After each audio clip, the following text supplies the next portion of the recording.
শব্দটা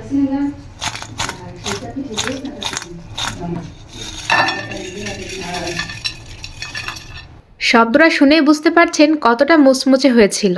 এরকম ছোট সাইজে একটা ফুলকপি দিয়ে আমি এরকম মজাদার পাকোড়া তৈরি করেছিলাম।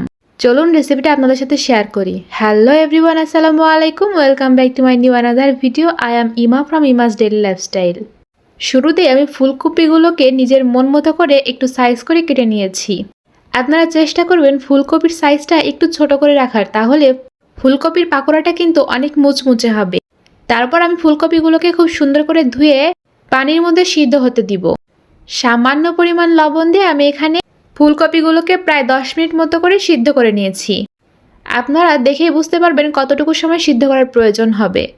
এই তো এখানে আমার ফুলকপিগুলোকে সিদ্ধ করা হয়ে গিয়েছে। এবার আমি এরকম একটা ছাঁকনির সাহায্যে ফুলকপিগুলো থেকে পানি থেকে উঠিয়ে নিব। আপনারা কালারটা ভালো আসার জন্য এর মধ্যে কিন্তু হলুদ ব্যবহার করতে পারেন, তবে আমি এখানে কোনো রকম হলুদ ব্যবহার করিনি, শুধু লবণ দিয়ে সিদ্ধ করেছি।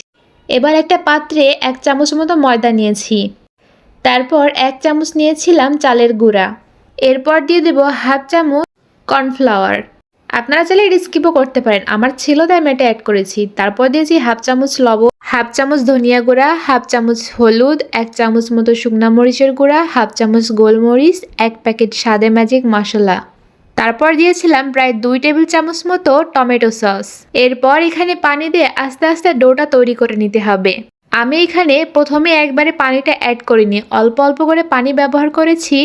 আপনারাও একবারে পানি ব্যবহার করতে যাবেন না। এইখানে আমার প্রায় 1/2 কাপ মতো পানি লেগেছিল। এটা মাখানোর পর দেখলেই বুঝতে পারবেন এর ঘনত্বটা ঠিক আমি কতটুকু রেখেছিলাম। খুব বেশি ঘনও না, আবার খুব বেশি পাতলাও না। এরপর এর মধ্যে আমি আগে থেকে সিদ্ধ করে রাখা ফুলকপিগুলো অ্যাড করব।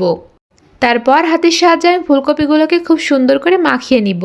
এই তো আমার মাখামাখির কাজ শেষ। এবার আমি কিছুক্ষণের জন্য এটা রেস্টে রেখে দিব। আপনাদের কাছে সময় না থাকলে আপনারা কিন্তু তখনই ভেজে ফেলতে পারেন। যাই হোক, আমি প্রায় 15 মিনিট মতো রেস্টে রেখেছিলাম। এবার আমাদের প্রয়োজন হবে পাউরুটির গুঁড়া।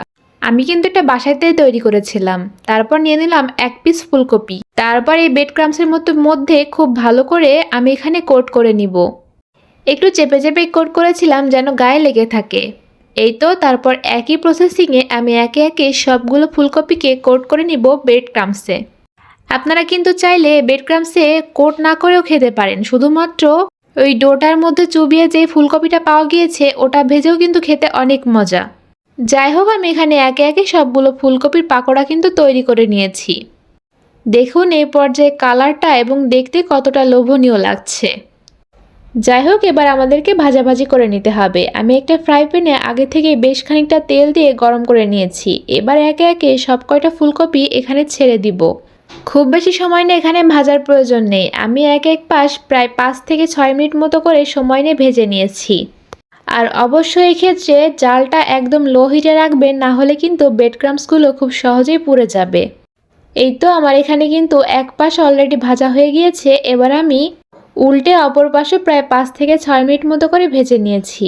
তারপর এরকম একটা ছাঁকনির সাহায্যে সবকটা ফুলকপির পাকোড়াকে ছেঁকে ছেঁকে আমি উঠিয়ে নিব।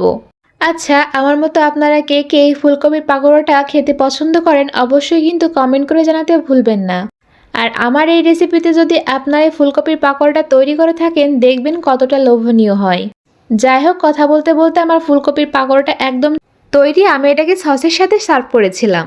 আজকে এই পর্যন্তই। আমার ভিডিওটা আপনাদের কেমন লাগলো অবশ্যই কমেন্ট করে কিন্তু জানাতে ভুলবেন না।